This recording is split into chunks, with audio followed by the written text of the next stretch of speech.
Well, Malcolm Roberts is a One Nation senator for Queensland. Before going into politics, Malcolm was a coal mining engineer and a businessman. For many years, he has been a renowned climate change realist, skeptic, and has devoted long hours to studying the claims and theories about global warming. Paul Murray had a terrific interview there with Scott Morrison up in Townsville, one of my favourite towns in Australia, and the people there asked the question, are you going to pull out of Paris? And he kind of said, well, he's not going to spend any more money and not going to throw money around overseas, which was good.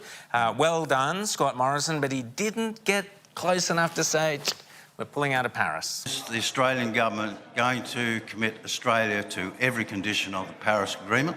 Look, some years ago, as you know, not long after we came to government, we committed to 26% emissions reduction target. We're going to meet those in a counter. We hit our Kyoto 1 target. We will hit our Kyoto 2 target. And hitting 26% is not going to have one impact on electricity prices, one way or the other. No, we're not going to go and put further money into that agreement in terms of sending money overseas and all the rest of it. We're not doing any of that. We're not doing any of that. CSIRO admits to no due diligence on the UN IPCC, the climate body from the UN, nor on the data source, the Bureau of Meteorology. CSIRO allows politicians to misrepresent CSIRO without correction and let these fabrications spread. CSIRO misled Parliament. When you ask the CSIRO to prove that man-made global warming has an impact on the environment, what do they say? Well, man-made carbon dioxide, to us, we said, what, if anything, shows that there's danger from human carbon dioxide? And they said, no, we've never said there's danger, and we never will say there's danger. And we said, well, I've interviewed many MPs and written letters to them, and they all say it comes from you. And they said, well, you'll have to ask the politicians about that. This has been a trumped-up fabrication from MPs. We hit our Kyoto 1 target. We will hit our Kyoto 2 target. And hitting 26% is not going to have one impact on electricity prices, one way or the other. No, we're not going to go and put further money into that agreement in terms of sending money overseas and all the rest of it. We're not doing any of that. We're not doing any of that.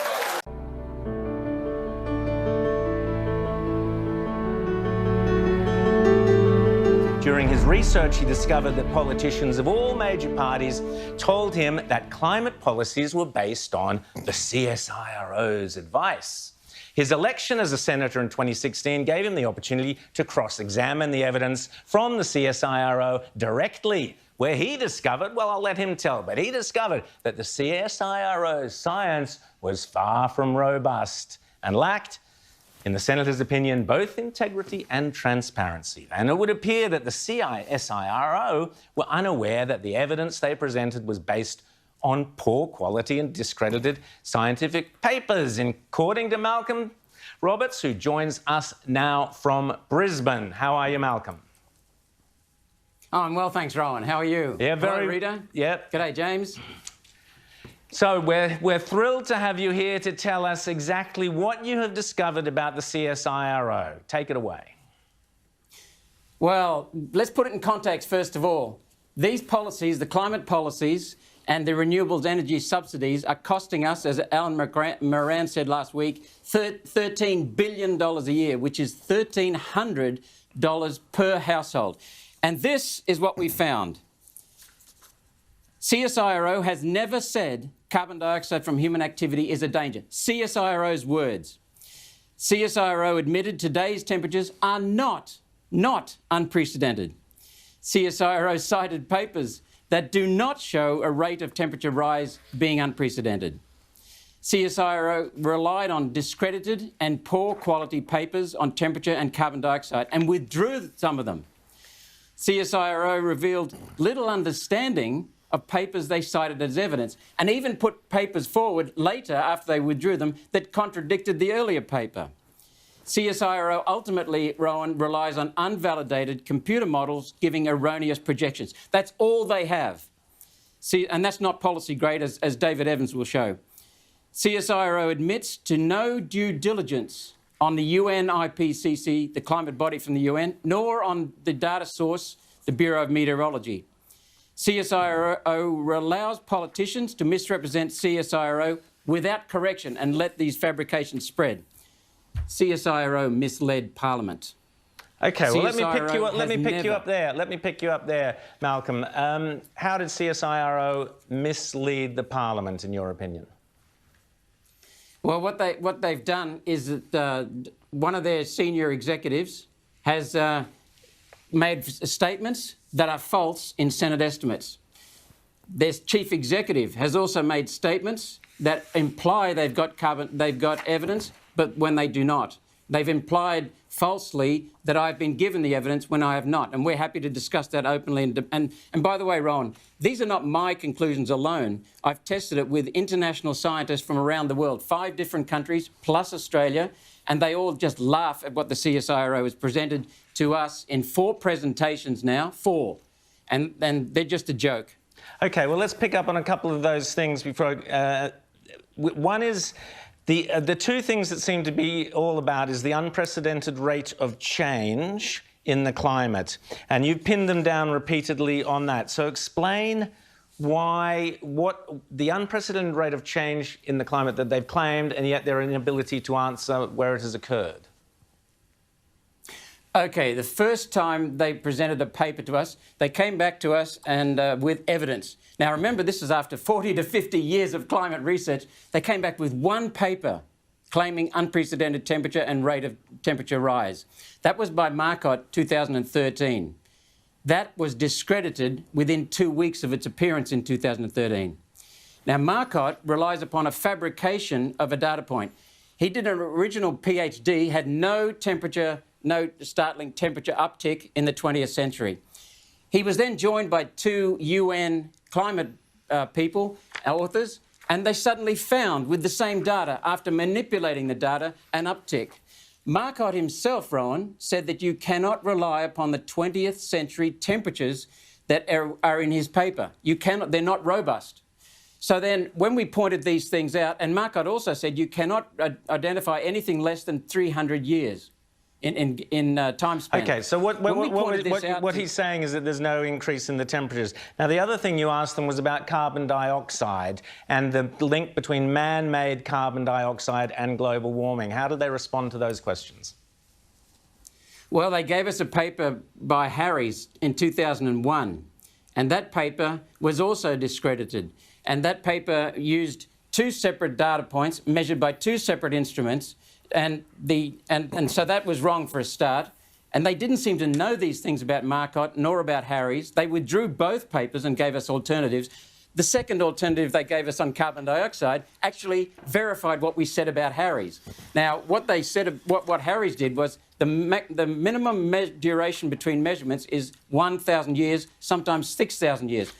The blip that we've seen in carbon dioxide levels is 0.009% of the atmosphere over just 60 years. There's no way you'd identify that in Harries' methodology. Harries' methodology was crook, and it's just not suitable. No other papers they presented either showed that carbon dioxide levels are unprecedented, nor that temperatures are unprecedented, so when you nor ask, the rate of temperature rise is unprecedented. So when you ask the CSIRO to prove that man-made global warming has an impact on the environment, what do they say?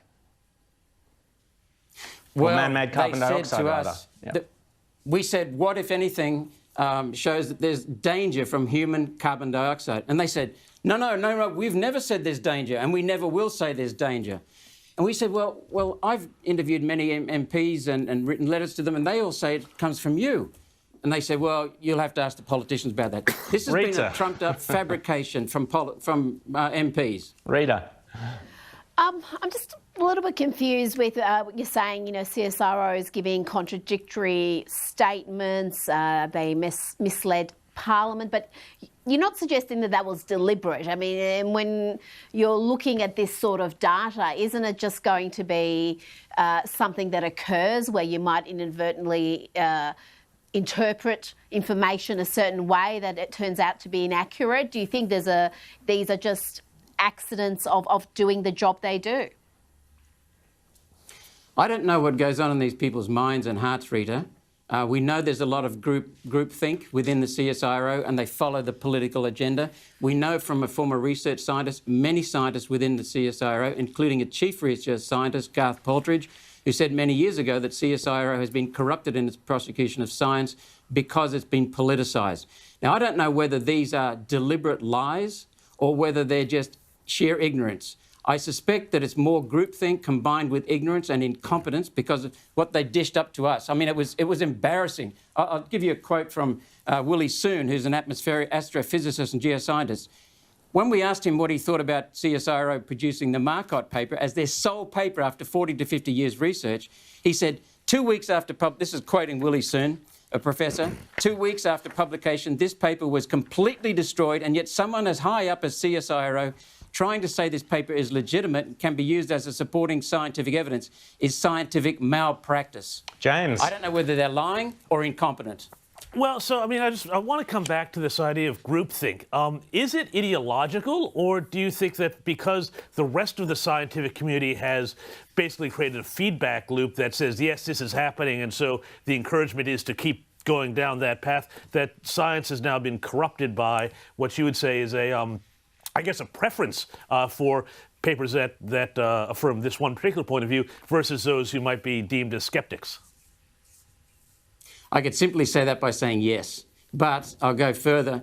As I said with Rita, that there is a lot of groupthink here. There's a lot of pressure in CSIRO to produce what the politicians want them to produce.